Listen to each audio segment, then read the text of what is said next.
উপস্থিত আজকের অনুষ্ঠানের সম্মানিত সভাপতি আমাদের শ্রদ্ধাভাজন অধ্যক্ষ স্যার, উপস্থিত অত্র ইনস্টিটিউটের বিভাগীয় প্রধান স্যার সহ আমার শ্রদ্ধাভাজন শিক্ষক শিক্ষিকা মণ্ডলী এবং প্রাণপ্রিয় শিক্ষার্থী সকলকে জানাই আন্তরিক শুভেচ্ছা এবং সালাম। আসসালামু আলাইকুম। 48, 52, 71 আর 90 19 শতকের প্রেরণা। এখনই সময় হবে নতুন স্বপ্নের সূচনা। আর এই নতুন স্বপ্নের সূচনা থেমে যাচ্ছে, এই অগ্রগতি থেমে যাচ্ছে মাদকাসক্তি এবং এই নৈতিক বিনষ্টতার কারণে। আজকে এই পৃথিবীতে যত ধরনের মারাত্মক সমস্যা রয়েছে তার শীর্ষে রয়েছে মাদক।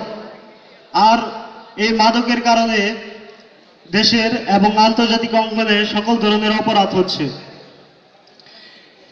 মাদকের কৌতূহল, নেশাগ্রস্ত বন্ধুদের সাথে মেলামেশা, ব্যর্থতা, হতাশা ইত্যাদির কারণে আজকে যুব সমাজ এবং ছাত্র সমাজ মাদকে লিপ্ত হচ্ছে।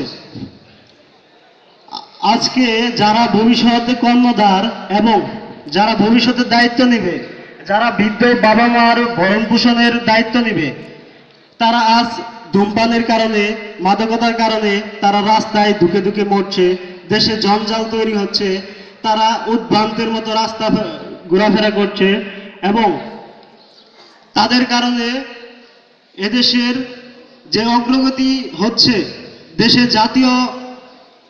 যে অগ্রগতি হচ্ছে, জাতীয় প্রবৃদ্ধি বৃদ্ধি পাচ্ছে, তাতে ব্যাপক ব্যাহত হচ্ছে।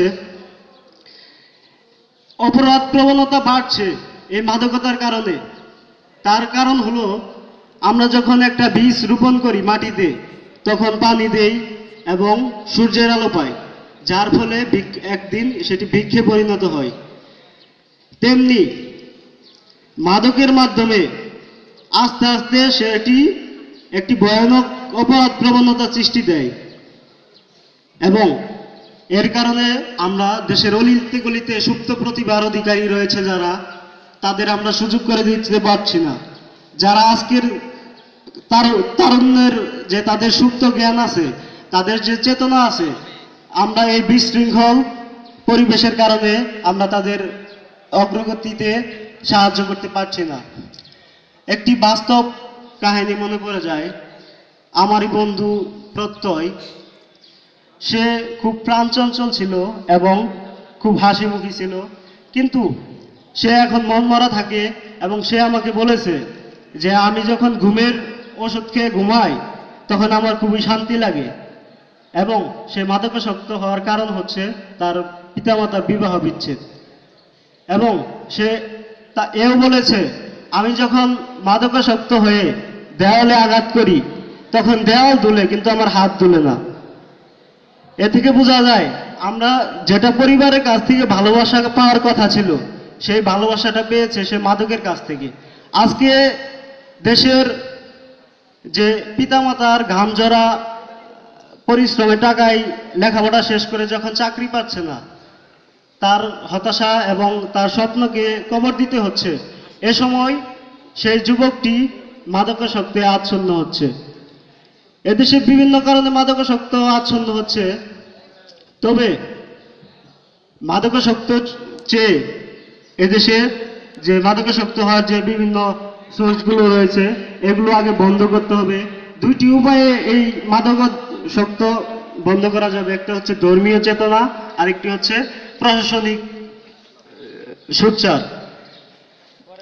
পবিত্র ইসলামে কোরআন শরীফে বিভিন্ন জায়গায় এই মাদক সম্পর্কে চূড়ান্ত হারাম করা হয়েছে।